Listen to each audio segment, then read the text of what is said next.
It started with a text, one that shook my world in an instant. Kate had made her decision, the marriage was over. She didn't sit me down, didn't have the courage to face me. Instead, she sent a short, brutal message: "David, I want a divorce." All communication through my lawyer. I stared at my phone, my mind racing. 15 years together, and she ended it all through a few cold lines on a screen. The shock of it hit first, but what came next was even worse. Kate had set the terms. Lawyers only. And from that moment on, every decision was made with cold calculation, and every move she made felt like an attack. But what she didn't realize was that I had my own plan, one that was about keeping control, about sticking to the law and my own sense of integrity. Kate wanted legal battles, she wanted a fight, but I wasn't going to give her the drama she craved. Instead, I methodically went through everything, cutting off financial support, handling the assets, and keeping every step clean and legally sound. As the battle dragged on, she played the victim, but I wasn't fooled. The legal tactics came, one by one, attempts to manipulate, pressure, and push me into a corner. But I stayed steady, watching as her own choices led her further down a path she couldn't turn back from. The question is, when everything's on the line, how do you keep your composure? How do you find the strength to push through? For me, it was about keeping my head clear, focusing on the bigger picture, and never losing sight of the truth. I just want to take a moment to sincerely thank you all for reading and following along with my story. It's not easy to share something so personal, but knowing that you've taken the time to listen and engage means more than words can express. The support, the comments, and even just knowing that others are out there facing their own struggles has been a source of strength for me. Going through this process wasn't just about the legal battles or the decisions that had to be made, it was about learning, growing, and finding my way through one of the toughest times of my life. And I hope that my experience, in some small way, resonates with you or helps you through whatever you might be facing. Now, as I move forward, I'm excited to continue digging into this story. There's so much more to unpack, and the journey doesn't end here. If you've been following along, or if you've just joined the conversation, I invite you to keep the dialogue going. Share your thoughts, your experiences, or any advice you may have. Let's create a space where we can support each other and keep learning from one another. So, here's my ask: if my story has touched you in any way, or if you feel like someone else might benefit from it, please share it. Let's keep this conversation alive. The next chapter is just beginning, and I'd love for you to be a part of it as we move forward together. 3 days ago, while buried in work, my phone buzzed with a notification. A text message from my wife. Her name was Kate, 40 years old, and we'd been together for 15 years. The text was simple, straightforward, too straightforward. "David, I want a divorce." All communication through my lawyer, Mr. Daniels. Contact details to follow. I didn't respond right away. The words felt like a punch, but my mind was numb. I stared at the screen, trying to make sense of it. Divorce? That was the word she chose. A word that felt like it came out of nowhere. We had just spent the evening together, made plans for the weekend, joked about our kids' soccer game. There was no warning, no indication that anything was wrong. I blinked, my mind racing through the last 15 years, trying to pinpoint a moment when this could have started. But the truth was, it didn't matter. She'd made up her mind. She was done. I finally responded. Understood. Then, without a second thought, I went straight to work. When Kate set the terms, it was clear. Lawyers only. Fine. I could handle that. Our finances had always been separate. We'd made that decision early on, long before things started to sour. My parents' messy divorce had taught me that lesson. Never mix your personal finances with someone else's, especially when emotions could cloud your judgment. Kate had her own personal bank account. I had mine. But we had shared expenses, like household bills and some investments. Over the years, I'd set up a monthly allowance for her, just to keep things simple. I logged into my banking app, and without hesitation, I canceled the recurring transfer. Done. She had a supplementary credit card under my name. It wasn't a joint account, just an authorized user status. I didn't even hesitate before logging in and canceling it. There was no room for half measures. Then there were the subscriptions. We had shared accounts for Netflix, Amazon Prime, and a few others. I logged in, kicked all the devices off our shared accounts, and changed the passwords. I figured if she wanted those services, she'd have to pay for them herself. There was also the car. It was leased under my name, and the insurance was on my policy. I knew I couldn't cancel the insurance immediately, too many legal and safety risks for other drivers. But I made a note to discuss the lease transfer with my lawyer. I took a deep breath, looking around the house we had built together. It was strange to feel so distant from it all, yet it was like the weight of the world had just shifted. There were a million things I could have done, screamed, fought, tried to salvage what was left, but none of that mattered anymore. Kate had made her choice. And I wasn't going to beg. Everything was now set in motion. No more shared expenses, no more mutual obligations. Just legalities, paperwork, and the cold, hard reality of what had been done. The next 72 hours were a blur. Her lawyer, Mr. Daniels, called me at least 5 times, but I didn't pick up. The text had been clear. All communication was through him. I had spent the next day gathering everything I needed, financials, documents, and evidence of everything that had been agreed to over the years. I didn't trust Kate's lawyer to be fair. But I would make sure I was prepared. And when it came time to sign the papers, I wouldn't flinch. When it all boiled down to it, it was all about practicality. No drama. No emotional outbursts. I had my boundaries, and they were clear. I went back to my work the next morning. There was no use in dwelling on something I couldn't control anymore. Not revenge, just accepting the new reality she had imposed.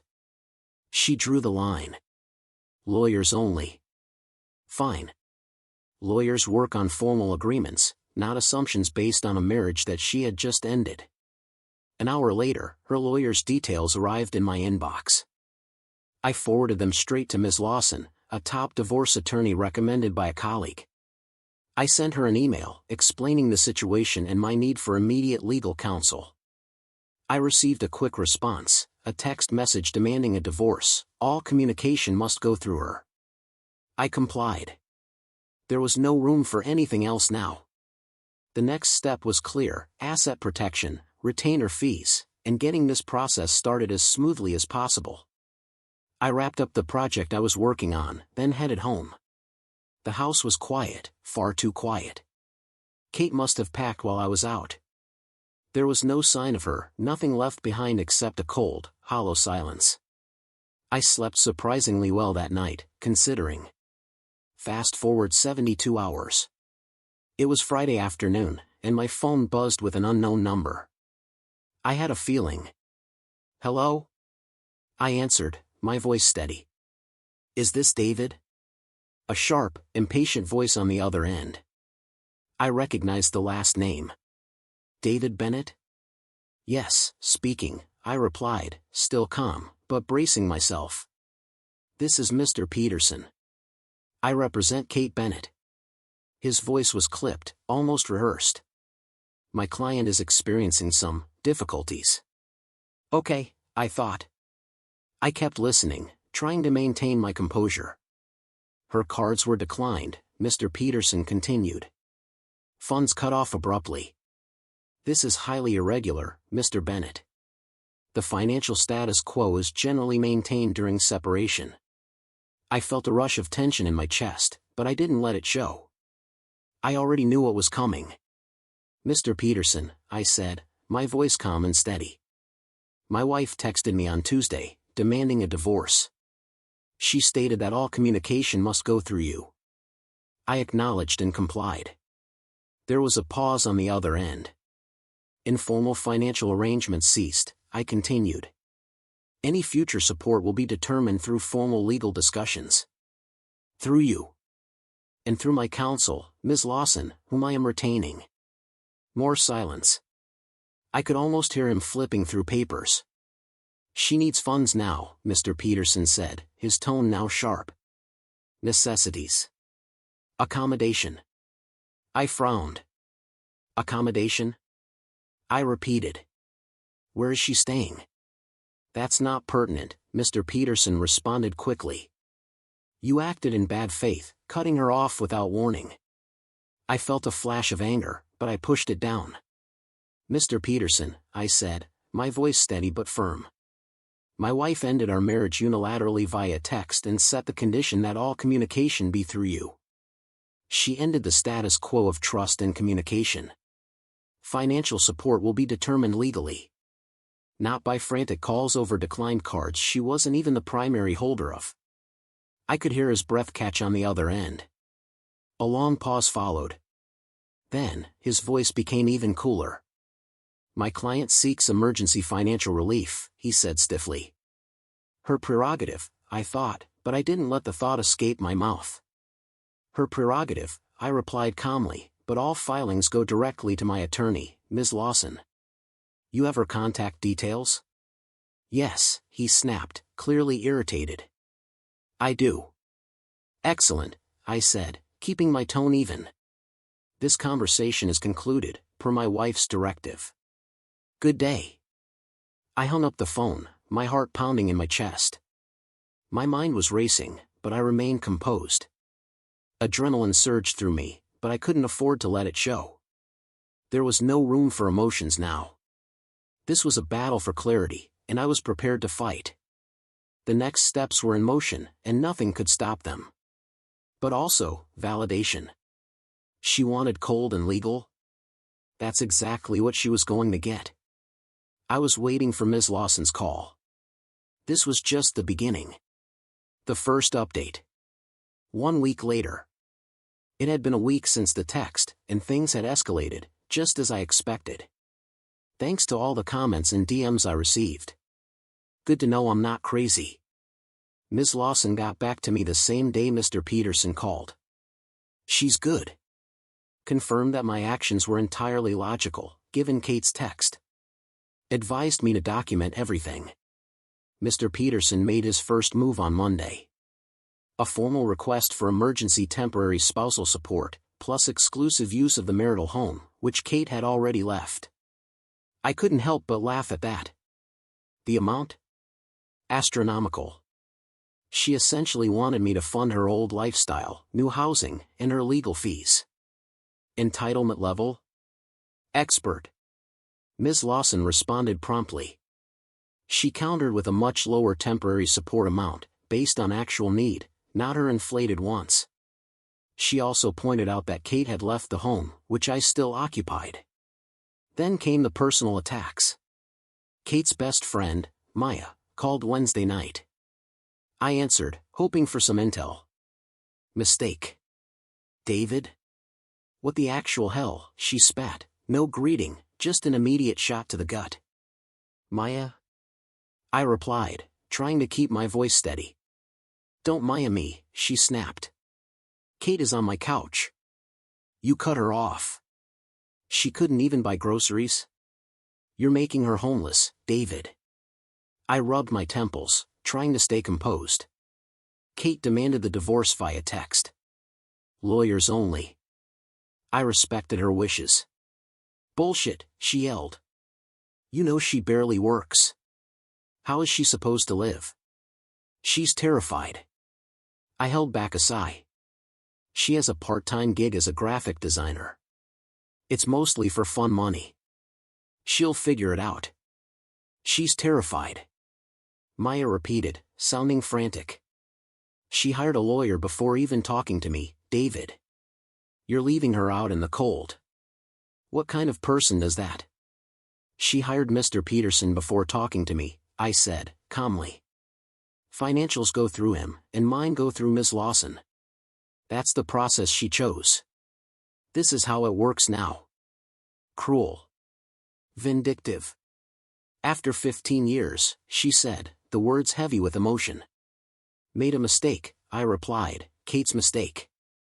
Instructing lawyers only is a specific mistake. Was hiring Mr. Peterson also a mistake? Silence on the other end of the line. Then, Maya's voice softened, but only a little. She deserves support.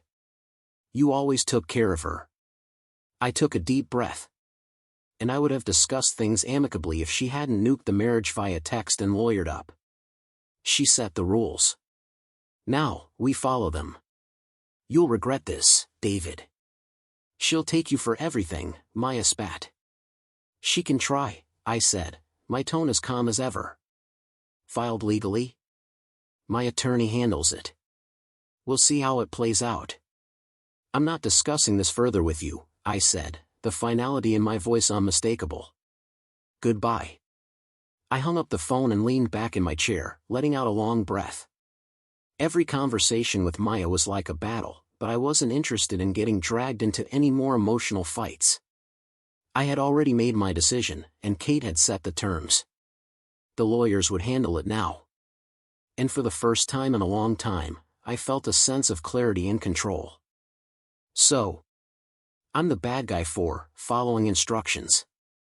The narrative she's spinning is pure victimhood. I got a bank alert yesterday. An attempted withdrawal from an old savings account. Turns out, there was a joint account we'd opened years ago and completely forgotten about. It wasn't part of our active finances. There was only about $500 left in it. Kate must have found the debit card and tried to drain it. The bank flagged the sudden activity on a dormant account. I went straight there, explained the pending divorce, and froze the account pending legal agreement. It wasn't about the money, it was about the attempt while her lawyer is screaming bad faith at me.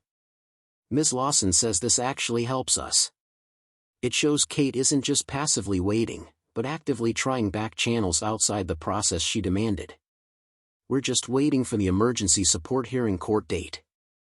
Katie is still couch surfing at Maya's place. Mr. Peterson must be realizing his client expected a blank check. Not the reality. I'm feeling less shock, more grim determination. This is gonna suck. Update 2, 3 weeks later. Okay, it got dirtier. Shocking, I know. Had the emergency support hearing last week. Kate was there, looking stressed, avoiding my gaze. Mr. Peterson argued that she was destitute, victimized by my malicious actions. Ms. Lawson calmly presented the text. Kate had initiated the lawyer's only rule. Bank statements were introduced as evidence. Ms. Lawson showed that I had canceled the supplementary cards and the allowance tied to my accounts after the text. Proof. I still paid the mortgage, utilities, lease, insurance, and other major fixed costs. Then came the next piece of evidence. Kate attempted to drain the dormant joint account after demanding a lawyer's only process. Her income was also included, showing that her part-time earnings proved she wasn't destitute, just missing discretionary funds. The judge wasn't buying Mr. Peterson's drama. She asked Kate why there had been no prior discussion about this. Kate mumbled an answer, looking intimidated. I LOL'd internally. I'm not the one intimidated. The judge seemed skeptical of Mr. Peterson's arguments. The result? Temporary support was ordered. Way closer to our figure than theirs. Enough for the basics, with a contribution to legal fees. But zero funding for her old lifestyle. The judge essentially told Kate that her own actions, the text, the account drain attempt, contributed to her current situation. I dodged a bullet, it felt like. But they weren't done. This week, the real game started. Dirty trick number 1. It came in the form of a letter. Mr. Peterson tried to claim that I had been hiding assets. He accused me of manipulating the finances, claiming that there were hidden accounts I hadn't disclosed. He even had a list of alleged offshore accounts that didn't even exist. I wasn't surprised, but it was frustrating. The stakes were rising. Kate lawyer was making moves, trying to escalate things and make me the villain in the eyes of the court. It was the kind of tactic I expected, and I had no intention of letting it slide. Ms. Lawson quickly filed a motion to dismiss the accusations, proving that everything was above board. She had all the documentation to back it up, and it was clear that Mr. Peterson was just trying to drag this out. I kept my composure. The court was no place for emotional reactions. I'd already been through enough. This was a battle for the long haul, but I wasn't about to let Kate or her lawyer play dirty without consequences. This wasn't going to be over anytime soon. But at least I had control. For now, anyway. A call from HR came in this morning. An anonymous complaint. Alleged misuse of company resources for personal legal matters. It was false, of course.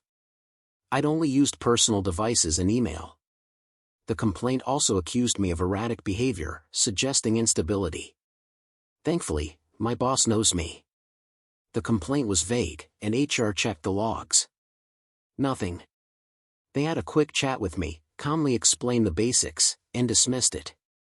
It was clear to me that someone was trying to mess with my job, and it felt petty. Ms. Lawson took note of it immediately.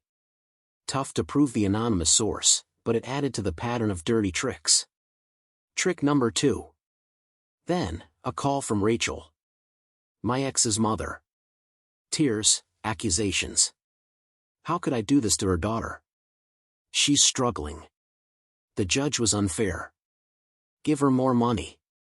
Think of the years she gave you, Rachel said, her voice thick with emotion. Same response as always. Kate chose this path, I said, keeping my tone steady. Lawyers handle the financials as she requested. I can't discuss it.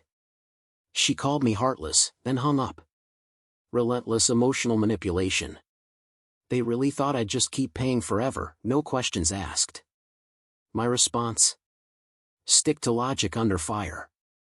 Their tactics just made the situation clearer. Simply reacting to their demands wasn't enough.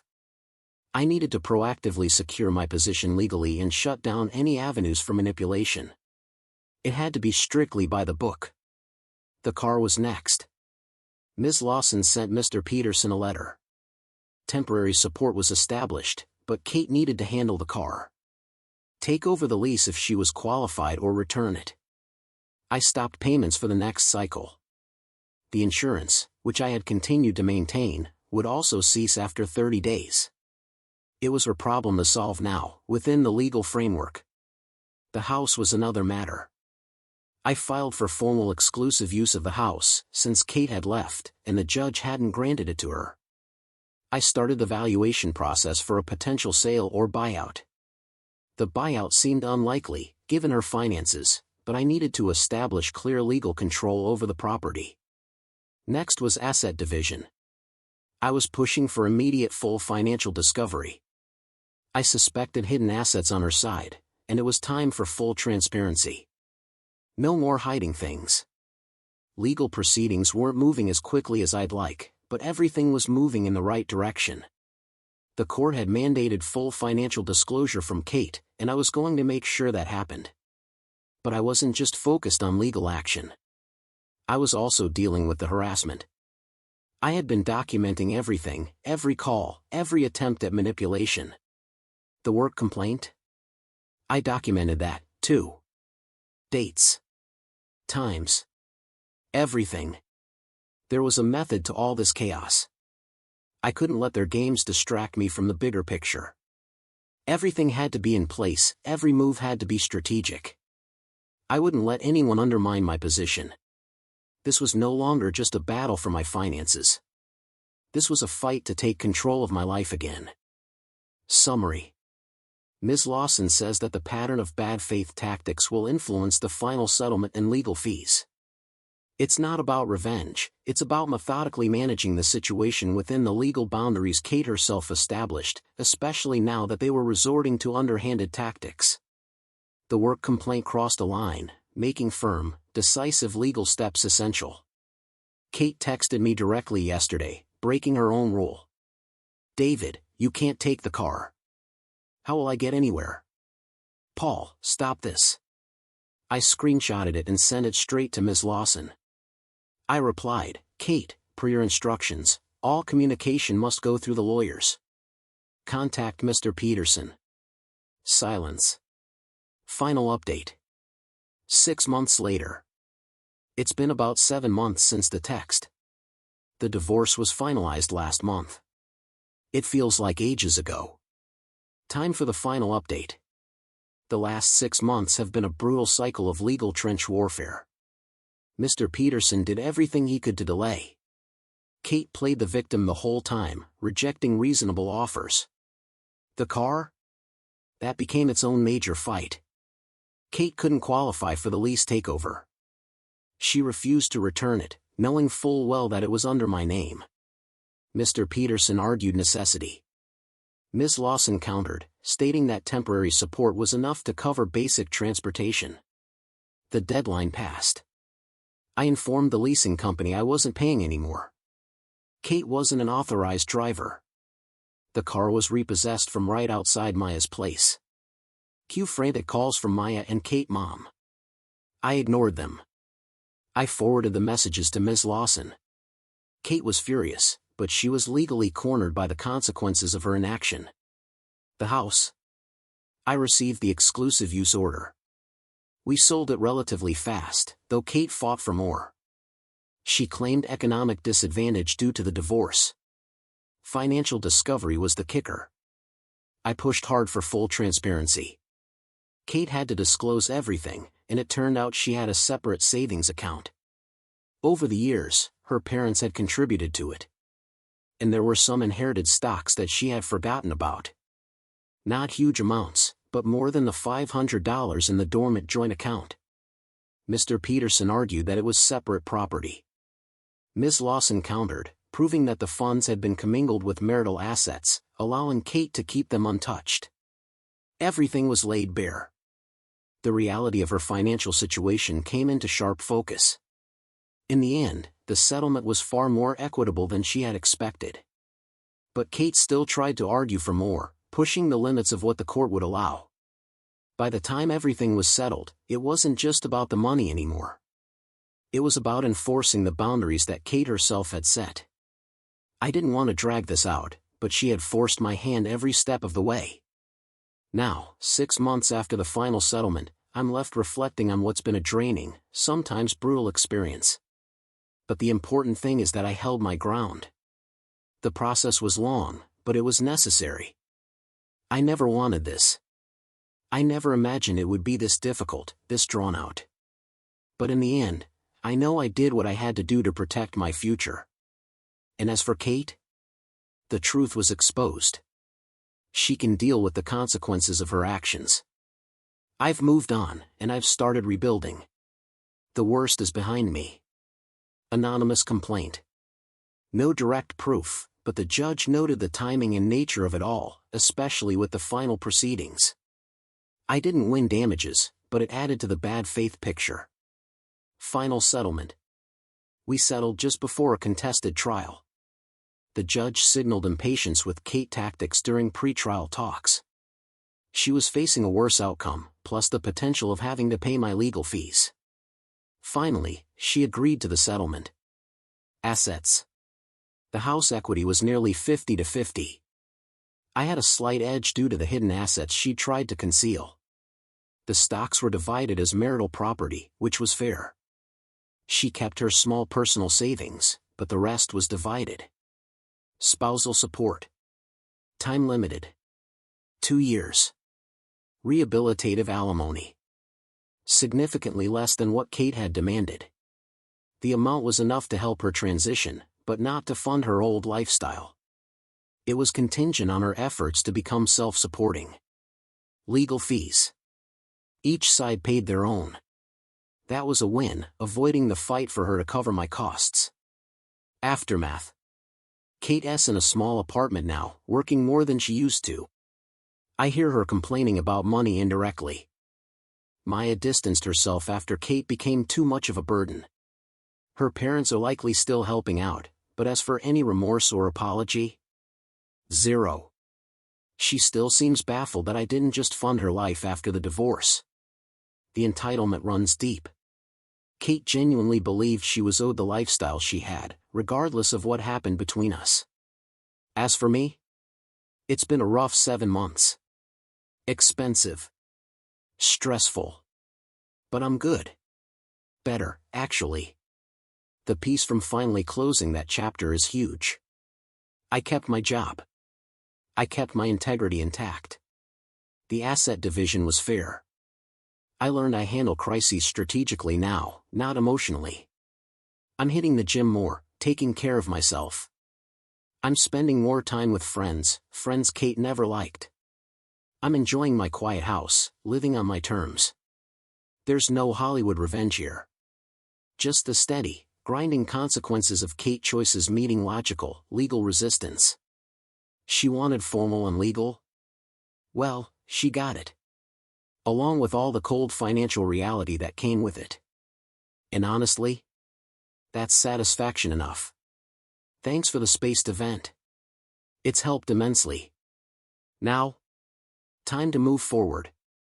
If you followed my story up until now, I want to take a moment to thank you for your support and for taking the time to read through everything I've been through. It's been a long road, full of twists I didn't see coming, and to be honest, I'm still processing everything that's happened. But I've come a long way, and if you're reading this, you've likely been through your own struggles or know someone who has. Maybe you've faced betrayal, maybe you've been hit by life's curveballs just like I was, or maybe you're trying to figure out what comes next after a tough chapter closes. Whatever the case, I want to encourage you to share your thoughts and experiences with me. We all go through tough times, and sometimes, the only thing that gets us through it is knowing that we're not alone. If you've gone through something similar, whether it's a challenging divorce, a betrayal you didn't see coming, or just a difficult transition in life, I'd love to hear about it. Your words could help someone else who's struggling. Life has a way of throwing us off course, but the way we respond, the way we pick ourselves up, can make all the difference. If you're reading this and feeling like you're stuck, unsure of how to move forward, take a moment to remember that life isn't about waiting for the storm to pass, it's about learning to dance in the rain. Sure, it's hard, and sometimes it feels like you're fighting against everything, but the only thing you can control is how you respond. I've learned that in the hardest way possible, but looking back, I'm proud of how I've handled it. Staying calm, sticking to the facts, and focusing on what I can control, that's what kept me grounded. If you're in a tough spot, I want to tell you something, no matter how dark it seems, there's always a way forward. Maybe it's taking a step back to breathe, or maybe it's finding that spark of motivation to keep going. Whatever your next step is, take it. Don't let fear or frustration stop you from moving forward. Life won't always go as planned, but what matters is how you handle the unexpected. So, I'm here, open to hearing your thoughts, your stories, your advice. Let's create a space where we can support each other.